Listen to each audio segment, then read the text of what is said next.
بسم اللہ الرحمن الرحیم۔ السلام علیکم صاحبو۔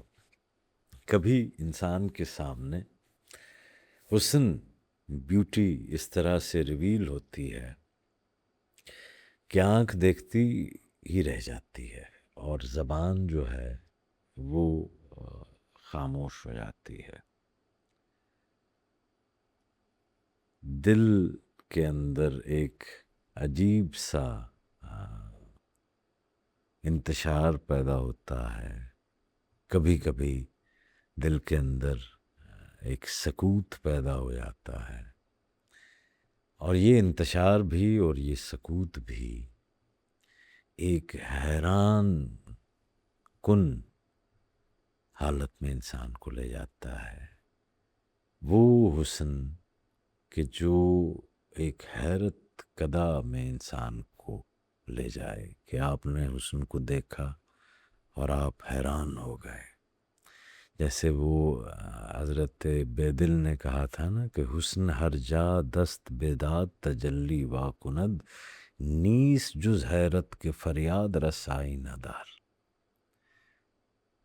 کہ حسن اپنی تجلی کا جب ہاتھ بڑھاتا ہے تو آئینہ فریاد بھی کرے تو اس کی مدد کو حیرت ہی ہاتھ میں آتی ہے، کیونکہ وہ حسن ہی بیان سے باہر ہے، وہی حیرت کدہ ہے، وہ بیوٹی ہی حیرت کدہ ہوتی ہے۔ تو آئینہ بول نہیں سکتا، مگر اس کی خاموشی بھی چیخ سے کم نہیں ہوتی۔ وہ دیکھتا ہے، مسلسل دیکھتا ہے، اس کی نگاہ جھپکتی نہیں، اس لیے وہ حسن کے سامنے سراپا حیرت بن جاتا ہے۔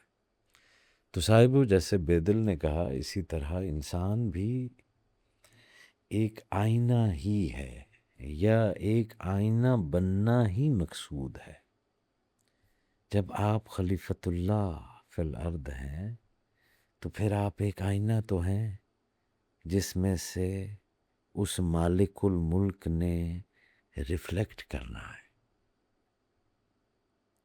جی، جس سے اس کی مینیفیسٹیشن جو ہے وہ ہونی ہے۔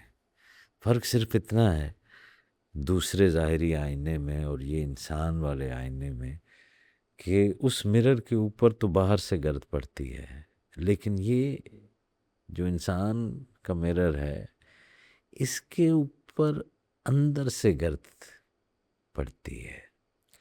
کبھی خواہش کی گرد، کبھی غفلت کی گرد، کبھی انا کی گرد، کبھی بے مقصد زندگی کی گرد، کبھی کسی کو نیچا دکھانے کی گرد، جی، کبھی لالچ کی گرد۔ جب یہ گرد کم ہوتی ہے تو تب ہی وہ عکس نظر آنے لگتا ہے، جی، اور جوں جوں وہ گرد صاف ہوتی رہتی ہے اور یہ آئینہ صاف ہوتا رہتا ہے تو وہ حسن تو ہے ہی ایسا کہ وہ حیران کر دے۔ میر نے یہی عالم کہا، بیان کیا کہ اس کا منہ دیکھ رہا ہوں سو وہیں دیکھوں ہوں، کہ اس کو منہ دیکھ رہا ہوں اور ادھر ہی دیکھتا رہ گیا ہوں۔ نقش کا سا ہے سما میری حیرانی کا۔ تو یہ صرف محبوب کے چہرے کی حیرت نہیں ہے، ہر بڑے حسن کی حیرت یہی ہے، اور محبوب اور محبوب حقیقی تو ہے ہی وہی۔ تو کوئی منظر، کوئی دعا، کوئی سچا لفظ، کوئی پاکیزہ چہرہ، کوئی نورانی لمحہ کبھی کبھی انسان کو اپنی گرفت میں لے لیتا ہے، پھر انسان دیکھتا ہے مگر بیان نہیں کر پاتا۔ تو صاحبو، حیرت کم علمی نہیں ہوتی، جی، ایسا نہیں ہوتا کہ عالم حیرت کے اندر نہ جائے، جی، کبھی حیرت علم کی آخری منزل بھی بن جاتی ہے، علم کی انتہا بھی حیرت ہے۔ جاہل کے لیے علم حیرت ہے، عالم کے لیے حیرت علم کی آخری منزل بھی بن جاتی ہے۔ جو کچھ نہیں جانتا تھا اس کی حیرت الگ ہے، مگر جو جان کر بھی حیران ہو گیا کہ کیا جانا، اس کی حیرت اس کی حیرت معرفت ہے، وہ سمجھ لیتا ہے کہ حقیقت لفظوں سے بڑی ہے، حسن تشریح سے وسیع ہے، اور خدا کی قدرت عقل کی حدوں سے بلند ہے۔ کیا کہا کسی نے کہ قیامت ہے تمہارا بن سنور کے سامنے آنا، میرا کیا ذکر آئینے کی حیرانی نہیں جاتی۔ آئینہ اس لیے حیران ہے کہ حسن اس سے باہر بھی ہے اور اس کے اندر بھی ہے۔ انسان جب اپنے دل کو صاف کرتا ہے تو اسے معلوم ہوتا ہے کہ کائنات صرف چیزوں کا مجموعہ نہیں، اشاروں کی کتاب ہے۔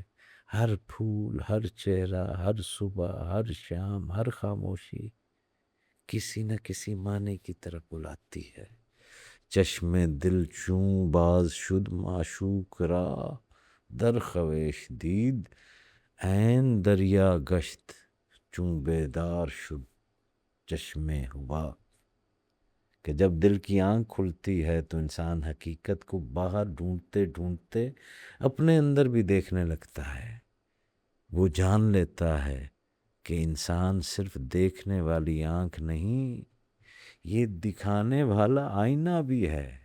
اس کے اندر اگر صفائی ہو تو وہ جلوہ اترتا ہے، اگر غفلت ہو تو دھندلا جاتا ہے، عکس ٹوٹ جاتا ہے۔ تو صاحبو، حیرت کمزوری نہیں، حیرت تو اس بات پر ہے کہ آپ کو اللہ نے بصارت بھی دی، بصیرت بھی، لیکن حیرت میں آپ نہیں جا رہے، تو آپ کیا دیکھ رہے ہیں؟ بیدار انسان حیرت میں ضرور جاتا ہے۔ حیرت کمزوری نہیں ہوتی، حیرت آنکھ کا کھل جانا ہے، پردے کا اٹھ جانا ہے، حجاب کا اتر جانا ہے۔ ایسی حیرت جس کے اندر معنی بول رہے ہوں۔ یہ حیرت لا علمی نہیں ہے جی، یہ علم کی آخری اور نئی منزلیں ہیں۔ تو حیرت آئینہ دراصل دل کی وہ حالت ہے جہاں انسان کہتا نہیں بس دیکھتا ہے، سمجھاتا نہیں بس محسوس کرتا ہے، دعویٰ نہیں کرتا، جھک جاتا ہے۔ یہی وہ مقام ہے جہاں حسن، بیوٹی، حقیقت، ریالٹی اور دل ایک دوسرے کے سامنے آ جاتے ہیں، اور انسان کے پاس آخر میں صرف ایک ہی لفظ رہ جاتا ہے، حیرت۔ تو اس حیرت کدے میں ہم بس رہے ہیں، خود ہم بہت حیران کن ہیں۔ ہمارے ارد گرد ایک حیرت بھرا جہان ہے، حیران کر دینے والا حسن ہے۔ حسن ہر جا دست بیداد تجلی وا کند، نیست جز حیرت کے فریاد رس آئینہ دار۔ اللہ کریم آپ کا حامی و ناصر ہو۔